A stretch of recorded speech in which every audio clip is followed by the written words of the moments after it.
Comment est-ce qu'on fait quand notre enfant se réveille à 5h30 en pleine forme et que nous, on a juste envie de dormir?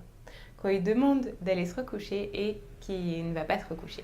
Alors la première question à se poser, ça va être, est-ce que cette situation est récurrente ou est-ce qu'elle est exceptionnelle? Si la situation est récurrente et que tous les matins, il va se réveiller à 5h30, eh bien là, il y a une question de nombre d'heures de sommeil à prendre en considération. Est-ce que ça vaudrait la peine que je couche mon enfant un petit peu plus tard? Comment est-ce que je pourrais faire pour le coucher un petit peu plus tard? Est-ce que ce qui vaudrait la peine, c'est que je supprime la sieste l'après-midi? Comment est-ce que je peux faire pour que l'enfant dorme plus longtemps, que ça rentre dans son cycle de sommeil? Parce que c'est très compliqué de forcer un enfant qui n'a pas envie de dormir à dormir. En fait, le forcer, qu'est-ce que ça fait? Ça fait qu'on s'énerve, nous on se réveille, on est épuisé. Lui, il est énervé aussi. Il finit par s'endormir parce qu'il est énervé, quand on est énervé, etc. Mais ça donne une ambiance vraiment pesante dans la maison, c'est de la force et aucun parent en fait n'a envie d'avoir à utiliser ce genre d'outils. Donc si c'est récurrent, la vraie question à se poser c'est comment est-ce que je fais pour faire en sorte que voilà, son cycle de sommeil se prolonge davantage? Est-ce que j'ai besoin de le coucher un petit peu plus tard? Est-ce que j'ai besoin de supprimer la sieste? Qu'est-ce qui peut se jouer? Alors quand on fait une modification de cycle de sommeil de l'enfant, ce qui arrive de toute façon à chaque fois qu'un enfant n'a plus envie de faire la sieste, il y a besoin de prendre en considération vraiment le fait que pour lui, c'est pas une chose hyper fluide. C'est-à-dire que si on décide de repousser le moment de son coucher, il se peut que lui, il soit un petit peu plus fatigué, donc un petit peu plus irritable. Donc ça veut dire que pour préparer ça, on a besoin, nous, en tant que parents, d'être plus disponibles à ce moment-là. C'est comme quand on supprime la sieste, on a besoin d'être plus disponible parce qu'on sait que notre enfant va être plus fatigué, plus irritable en fin d'après-midi. Et donc, voilà, on a besoin de se dire, pendant un mois, je vais faire attention à faire des activités plus calmes le soir, être encore plus attentif à ses besoins, faire en sorte voilà, que pour lui, même s'il a les nerfs à vif parce qu'il est fatigué, eh bien, que ça se passe du mieux possible. Donc là, ça demande un accompagnement. Et voilà, c'est une question à se poser. Est-ce que, en tant que parent, on est prêt pour qu'il puisse se lever plus tard le matin, à l'accompagner pendant quelques jours, quelques semaines, parfois un mois, le soir, pour que lui, il puisse avoir une soirée sereine avec des besoins qui soient satisfaits au mieux avant d'aller se coucher? Parce que sinon, ça va partir en crise de colère, de pleurs, un enfant fatigué. C'est comme un adulte fatigué, au fond, hein. À part que lui, il a un néocortex moins développé, donc il est plus sujet aux tempêtes émotionnelles. Et donc, du coup, ça explose, il y a des crises de colère et tout un tas de choses qui ne sont pas forcément agréables à vivre. Donc, la première question, voilà, c'est est-ce que c'est une situation récurrente ou non? Si c'est une situation récurrente, mais à certains moments, par exemple, toute la semaine, quand il va à la crèche ou à l'école, eh bien là, on a du mal à le réveiller le matin. En revanche, bizarrement, le week-end, le seul moment où nous, on a la possibilité de faire une grasse mat, il se réveille à 5h30. Et c'est tous les week-ends. Donc, c'est récurrent, mais c'est juste le week-end. Bon, mais là, qu'est-ce qu'on peut faire? Notre problème à nous, c'est quoi? Le problème d'un parent, c'est qu'on aimerait pouvoir dormir. Et on aimerait avoir de plus longs horaires. Donc, il y a plusieurs possibilités. Il y a la possibilité de prévenir l'enfant en amont. Parce que l'enfant, même s'il ne verbalise pas encore, il comprend très bien les choses. Donc, on peut lui expliquer simplement et lui dire, écoute, voilà, là c'est le week-end, maman et papa, ils aiment dormir le matin. Donc, si tu veux te réveiller tôt, tu peux. Donc, lui dire la veille. Si tu veux te réveiller tôt, tu peux. Et voilà, mais simplement, nous, on a besoin de dormir. Donc, si tu te réveilles tôt, qu'est-ce que tu pourrais faire? Est-ce que ça te dirait qu'on prépare certains jouets, comme ça tu peux commencer à jouer pendant que nous on dort? Est-ce que tu voudrais qu'on te prépare un livre, qu'on te prépare quelque chose? Et voir avec lui tout ce que vous pouvez préparer pour que le matin, eh bien simplement, il puisse jouer dans sa chambre. Alors l'enfant n'a pas la notion du temps. Donc peut-être qu'il va donner de sa meilleure volonté et commencer à jouer un petit peu et qu'à 5h35 ou à 5h40, quand il pensera avoir accompli sa mission, il viendra voir papa et maman dans la chambre pour les réveiller. Donc pour ça, une chose qui peut être faite aussi, ça peut être par exemple de lui montrer sur le réveil, mettre un petit scotch par exemple sur les aiguilles et lui dire eh bien c'est quand l'aiguille arrivera sur ce scotch-là que là ce sera l'heure pour nous de se réveiller. Donc encore une fois, il y a des enfants, des familles avec lesquelles ça marche et il y en a d'autres avec lesquelles ça marche pas parce que l'enfant n'arrive pas à tenir jusqu'à cette heure-là pour venir voir son papa et sa maman. Donc si on se met dans la peau de l'enfant, eh bien l'enfant il se réveille, il commence une nouvelle journée plein d'énergie, il a envie de profiter des gens qu'il aime. Et donc du coup, lui en fait il pense pas à faire du mal, il a juste envie de profiter de papa et maman parce qu'il a un week-end entier pour profiter de papa et de maman. Donc quelque part, tout son comportement ça part juste d'une bonne intention. C'est juste que nous, ça nous embête. Bon, et bien si c'est récurrent à chaque week-end, ce qui est important encore une fois de garder en tête, c'est que c'est un passage temporaire. C'est-à-dire qu'à 14 ans, l'enfant, il n'aura plus aucune envie de se lever à 5h30 le week-end pour aller réveiller papa et maman. Il aura juste envie de faire sa grasse mat tranquillement parce qu'il aura un changement hormonal qui le poussera à dormir plus longtemps le matin et à se coucher plus tard la nuit. Donc tout ça, c'est temporaire. Parfois, ça s'arrête à 4 ans, parfois, ça s'arrête à 5 ans, parfois, ça s'arrête à 6 ans, parfois, ça s'arrête à 12 ans. En tout cas, c'est sur une période de temps définie. Donc, bon, si ça arrive tous les week-ends, une autre option, ça peut être simplement, nous, en tant qu'adultes, de se dire, bon, je sais que mon enfant a vraiment envie de profiter de moi pendant le week-end.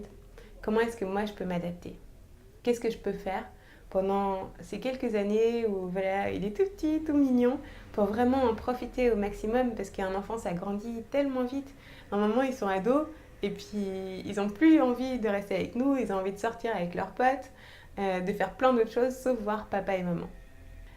Bien, pour pouvoir en profiter au maximum tant qu'ils sont petits, on peut aussi s'adapter et se dire, ben voilà, je sais qu'ils se réveillent tôt le matin, comment est-ce que je peux faire moi pour me coucher plus tôt et faire en sorte qu'à 5h30, je sois juste en forme et je puisse savourer les moments avec mon enfant. Alors quand on est en couple et que les deux parents sont à la maison, on peut alterner en disant, écoute, samedi matin c'est moi, dimanche matin c'est moi. Le seul souci, c'est que du coup, pour le temps du couple le soir, ça réduit un petit peu les chances. Donc ça, c'est plus peut-être une solution qu'on va mettre en place quand un des deux parents a envie de sortir, aller voir ses amis et que l'autre garde les enfants à la maison. Une autre solution, ça peut être de décider ensemble de tous les deux se coucher plus tôt pour être en phase avec le rythme de l'enfant et profiter à deux des enfants dès leur réveil et de se dire super, j'ai mes enfants ce week-end, je suis pas au travail, je vais pouvoir en profiter, faire des activités avec eux et qu'est-ce qu'on peut mettre en place à deux pour pouvoir se coucher plus tôt et être en forme à 5h30 quand mon enfant se réveille. De toute façon, en fonctionnant comme ça, il y aura toujours des temps pour le couple puisque l'enfant a un besoin de sommeil qui est bien plus important à celui de l'adulte. Et dans un troisième cas de figure, quand ça arrive de manière tout à fait occasionnelle, c'est-à-dire que une fois, on ne sait pas pourquoi, l'enfant se réveille beaucoup plus tôt que les autres jours.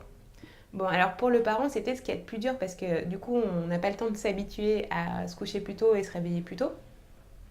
Il y a juste une fois où peut-être qu'on est resté éveillé jusqu'à minuit, 1h du matin et tout d'un coup, l'enfant se réveille à 5h30.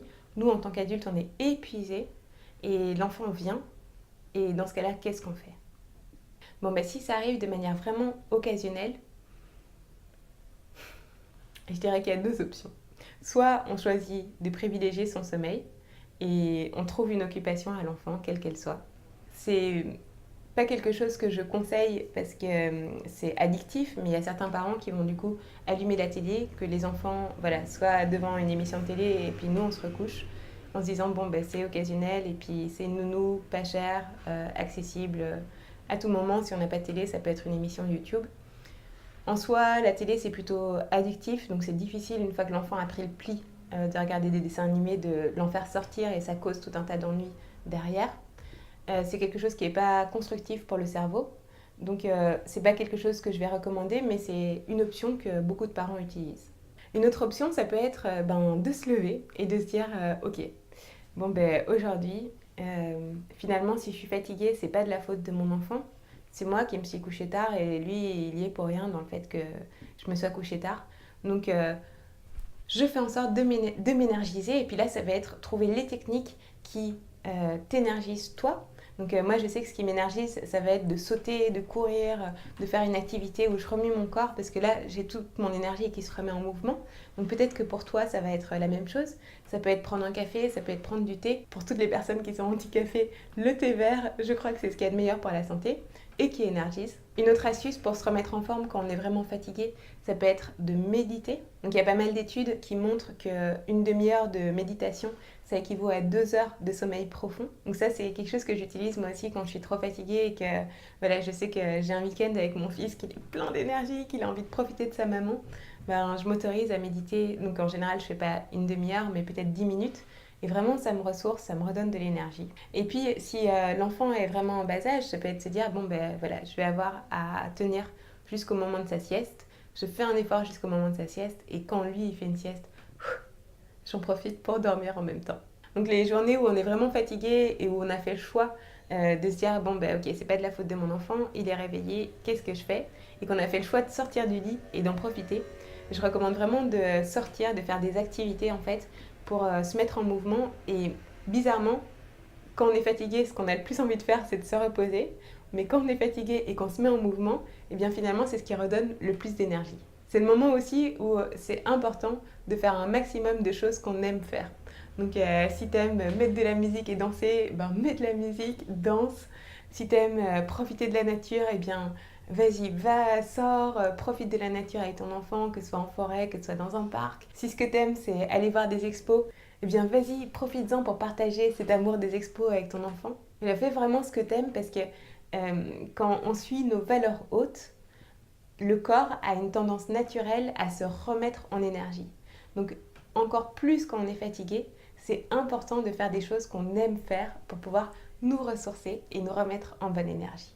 Donc si je récapitule, si c'est une situation récurrente qui arrive tous les jours, là ça va être la chose à travailler, ça va être le rythme de sommeil de l'enfant. Comment faire pour le coucher un petit peu plus tard, supprimer la sieste, ou encore une fois, on peut choisir nous-mêmes en tant qu'adultes de se coucher plus tôt pour se caler sur son rythme et de se dire, ben voilà, de 5h30 à 7h, finalement c'est un moment de jeu avec mon enfant où je vais profiter de lui et on va débuter la journée ensemble et on va bien profiter ensemble. Et voilà, se dire que pendant quelques années, je vais prendre ce rythme.